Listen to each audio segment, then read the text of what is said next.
እቺን የመሰለ እህቶቻችን በየተራ ደግሞ ሌላ እንደው በጣም ይገርማል። አረ ጎበዝ ምንድነው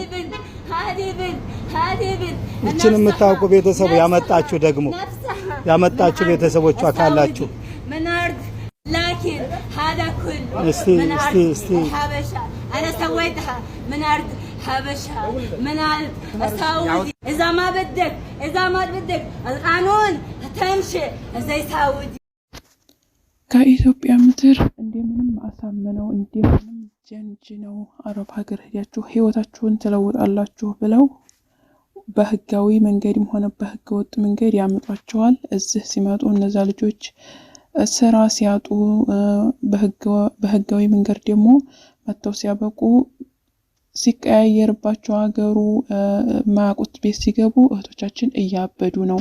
ከዛ ሲያብዱባቸው በባህር ማምጥተው በጠለብ ማምጥተው ወይት ነው የሚጦላቸው ኤምባሲ። ምክንያቱም ወዲያ ሀገር መመለስ አይችሉም። መመለስ ደግሞ የሚችሉ ከሆነ ያኔ ብር ይከፍላሉ። ስለዚህ ኤምባሲ በር ላይ እህቶቻችን እየወደቁ ነውና እህቶቻችንን ከእንደዚህ አደጋ ከአረብ ሀገር እሳት ከአረብ ሀገር ጭንቀት ውስጥ እናቆምላለሁ። አሰላሙ አለይኩም ወራህመቱላሂ ወበረካቱ። ሰላም ክርስቲያን ወገኖች እንዴት ናችሁ? ሰላም ናችሁ ሆይ? እኔ ሰላም ነኝ አልহামዱሊላህ። ሰላማችሁ ይብዛልኝ እላለሁኝ። እስኪ ዳይ ወደ ቪዲዮ እንግባ ማለት ነው። ላሳያችሁ። ማን ነው ስምሽ? አሁን ስምሽ ማን ነው? እሺ እንግሊዘኛ ስምሽ ማን ነው? አሁን ሀቁን ተናገሪ ስምሽ። ትክክል ጎበዝ። እሺ ስምሽ? እቺ ታችን እንግዲህ የመጣችው ከየት እንደሆነ ብዙም ባናቅም ከጧት ጀምረን እየጠየቅናል ነበር። እቺን ያመጣችኋት እህትና ወንድሞቼ ጥላችኋት ሄዳችሁት ወደ ሀገር ነው መሄድ የምፈልገው። አገሯ የት ነው? መረጃ ምንም መስጠት አልቻለችም። ሐኪም ቤት ነው የምፈልገው ወይስ ወደ ሀገሯ ነው? ምንም እጇ ላይ የያዘችው ነገር የለም። አገርሽ የት ነው? አገርሽ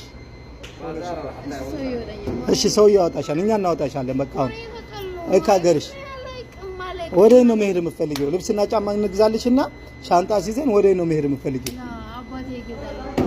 እኛ እንገዛልሻለን እና እኛ እንገዛልሻለን። አሁን እቺ ያያችኋት እህታችን ማለት ነው ስሟንም አታውቅም፣ የት ሀገር እንደሆነችም አታውቅም። የመጣችው ደግሞ በባህር ነው፣ በህገወጥ መንገድ ነው። እና እኔም ምለው ማለት ነው አንተ በህገወጥ መንገድ ያመጣሃት ልጅ አሁን እቺ ልጅ እድሜዋ ቢያንስ 13 ወይ 14 አመቷ ነው። እዚህ አምጥተህ በቃ ስራ ስታጣ ለምንድነው አንድ አመት ሙሉ ያጎርካት ቤት ውስጥ? ለምንድነው ወደ ቤተሰቧ እንዲያትቀላቀል እየከለከልከው? ለምንድነው ታቅማቸው የቤተሰብን ታቅማቸው በላይ ብር አምጡ ብለህ የምትለው? አሁን ተጠቀምክ፣ አሁን ደስ አለህ። አሁን መሰለን ይቺ ልጅ እህቴ ብትሆን ወይ ደግሞ ልጄ ወይ ሚስቴ ወይ እህቴ ብትሆን ብለህ አስበህ ታውቃለህ? ራስህን እሷ ቦታ ላይ እስኪ አድርገው። ምን አይነት ጭንቅላት ነው ያላችሁ? አረ ተው ኢትዮጵያኖች ተው። አረ ተው ይሄ ነገር ወላሂ መቼም ምንም የትም አያራምዳችሁም። አሁን እቺ ጨቅላ ልጅ ውሃ ተራጭታ ጭቃ አብኩታ ያልጠገበች ልጅ አንጥተህ አሳበርካት። አላህ ያሳብድህና ኢንሻአላህ። እንዴ ያማሃል። ቆይ እስኪ ራስህን እሷ ቦታ ላይ አድርገው ማለት ነው። ስሟን አታቅ፣ አገሯን አታቅ፣ አባቷን አታቅ። የኔ እናት حسبي الله عليك بس ما بدهم سلام التحيات اسلام ما بدهم سلام التحيات اسلام ما بدهم سلام ما بدهم سلام ما بدهم سلام التحيات اسلام ما بدهم سلام بر ላይ ከዛ እዛ ትፋዙ ይጠብቃል። ሰላም التحيات اسلام السعودي ما سعودي ما بدهم سلام ما بدهم سلام ما يكون سلام نبغى سلام ما بدهم سلام ما بدهم سلام يا ربي ما يبغوني ارتاح ما يبغوني ارتاح بين ايش عن اكثر بين ايش عن اكثر يامطو يطالو بقى ولا ارض السعودي انا ليش رب ይሄንን ቪዲዮ እንግዲህ አይታችኋል። አሁን እቺ ልጅ መርዝ አብልተዋት ነው የሚያሳብድ ወለስ ዲግምት አድርገውባት ነው ምንድን አድርገውባት ነው? ቆይ ምን አስነክተዋት ነው? እንግዲህ እነሱ ወይ ተጨናንቃ ነው ማለት ከኢትዮጵያ እዚህ ስትመጣ የተለየ ነገር አይታ ነው ወለስ በስራ ብዛት ምን ሆና ነው? ምን እህቶቼ በቃ ተኛ ተማሩ፣ ተኛ ትምህርት ውሰዱ። እኔ ለእናንተ የማልሰራው ነገር የለም። ቪዲዮ እየሰራሁላችሁ ነው። አረብ ሀገር ላይ የምትመጡት አማራጭ ታጣችሁ ብቻ ነው። ሀገራችሁ ላይ የምትሰሩት የምትበሉት የምትለብሱት ነገር ካጣችሁ ነው ወደ አረብ ሀገር ማሰብ ያለባችሁ። አረብ ሀገር ላይ መምጣት የለባችሁ። አረብ ሀገር ማለት የተረገመ ሰው ነው የሚመጣው። ምርቃን ተመርቃችሁ ምርቃኑ ወደ እርግማን የተቀየረበት ሰው ብቻ ነው እዛ ሀገር ላይ የሚመጣው ማለት ነው። እንዴ እሳት መግባት ነው በቃ አውቃችሁ እሳት መግባት ነው። እሳት ነው የሚያጋጥማችሁ። ሀገራችሁ ላይ ትምህርታችሁን ተማሩ። 18 ዓመት እስከሚሆናችሁ ድረስ ትዳር የሚባለውንም እንዲያትይዙ ስደትንም በቃ እርሱት። ትምህርታችሁ ላይ አተኩሩ። እንዴ ከቻላችሁ ወደ አውሮፓ ሀገር ሂዱ።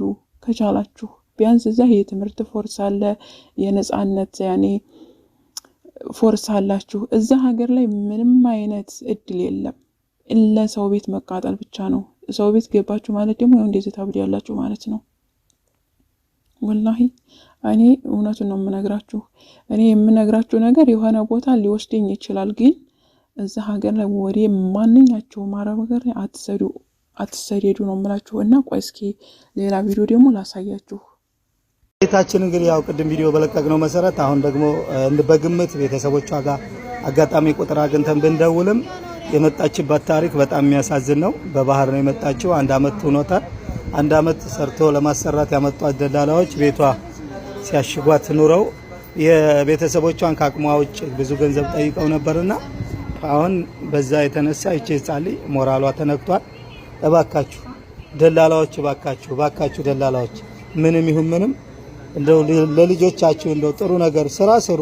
አያገባንም፣ ግን እንደዚህ የሆነ ነገር በጣም ነው የሚያስጠላውና በዚህ ቼታችን ላይ የምታገኙት ጥቅም ሁላችንም እንግዲህ ሰዎች ነን፣ እንደ ሰው እንፈራረን። አሁንም ወደ ሀገሯ ለመግባት ሞራሏ በጣም የተነካ ነውና እባካችሁ እንደዚህ ያሉ ልጆች በጣም ብዙ ቤታችሁ እንዳሉ እርግጠኛ ነን። እንተዛዘን ለማለት ነው። አሁን እንደ ድንገት እንግዲህ ቤተሰብ ጋር እየደወልን እያወራን ነው። እስቲ እናያለን። አሁን እቺ ጨቅላ ልጅ ያያችኋት ማለት ነው እድሜዋ 13 ወይንም ደግሞ 14 ነው ቢሆን እና አሁን እቺ ልጅ የመጣችው በህገ ወጥ መንገድ ነው። طيب ቪዲዮ ላይ እንደሰማችሁት 1 አመት ሙሉ እቤት ውስጥ አፈናዋት ነው አለ። እቤት ውስጥ ተምታፈናት ለምንድን ነው ስራ ወደ ዘመዶቿ እንድትቀላቀል ወይ ደግሞ ስራ ለሽ አላስገባሃት ሌላ ነው ማለት ነው። አሁን አንተ ተጠቀማለህ። አሁን አንተ በህይወትህ ጥሩ ነገር ኸይር ነገር ይገጥመኛል ብለህ ታስባለህ። እንኳን ደስ አለህ። እሷ አበደችልህ ማለት ነው። አሁን የዚችን የልጅ ቤተሰብ እንደምንም ብላችሁ እህት ወንድሞቼ ሼር አድርጋችሁ ቤተሰቧን አግኝተን እቺ ልጅ ወዲ ሀገሯ እንድትገባ ማለት የሆነ እንግዲህ ሙስሊምም ከሆንሽ እንዲቀራባት ክርስቲያንም ተሆንሽ ደግሞ ወዲ ጸበል ቦታ ይዘዋት እንዲሄዱ ቤተሰቦቿ መተባበር አለብን። ሼር አድርጉ እባካችሁ ኢትዮጵያኖች። እና ደግሞ ማለት ነው የኢትዮጵያ እናትና አባቶች ኃላፊነታችሁን ተወጡ። ልጆቻችሁን አስተምሩ። እናንተ የነሱን የምታሳድጉበት ሀብት ከሌላችሁ፣ ብር ከሌላችሁ፣ አቅሙ ከሌላችሁ እስሙ መርፌ የሚባል አለ፣ የ3 ወር ኪኒና የሚባል አለ፣ እስሙ የ3 ወር መርፌ የሚባል አለ፣ ማስቀበር የሚባል ነገር አለ። ያንን ተጠቅማችሁ ትዳራችሁን ምሩ። እያመጣችሁ ያላቅማችሁ ልጆቻችሁን አታሰቃዩ። በቃ እናንተ ሀብታም እስከምትሆኑ የልጆቻችሁን ኃላፊነት መወጣት እስከምትችሉ ድረስ ተጠቀሙ። አዎ ልጅ በድሎ ያድጋል እያላችሁ ትወልዳላችሁ፣ ትፈለፍላላችሁ። ይኸው እንደዚህ እያመጣችሁ ለአረብ ገረድ ትልካላችሁ። ልጆቻችሁ ኮንዶም ተጠቀሙ ማለት ነው። በቃ ኮንዶም፣ መርፌ እንዲሁም ደግሞ ኪኒን አለ ያንን ተጠቀሙ። ስለዚህ ልጆቻችሁን እሳት ውስጥ አትክተቱ እና በጣም ከባድ ነው። አረብ ሀገር ልጆቻችሁን ገረድና ከምትልኩ ካለስ አፍሪካኖች የሰው ሽንት ቤት አጣቢ ከመሆን መውጣት አለብን። መቆም አለበት። የዛ ሀገር መምጣት መቆም አለበት አስላን ማለት ነው። እንዴ እኛም ሰው ነን እነሱም ሰው ናቸው። ምናመልከው አንድ አይነት ፈጣሪ ነው። ስለዚህ ራሳችን መቀየር አለብን። ከዚህ ከሳት መውጣት አለብን ማለት ነው።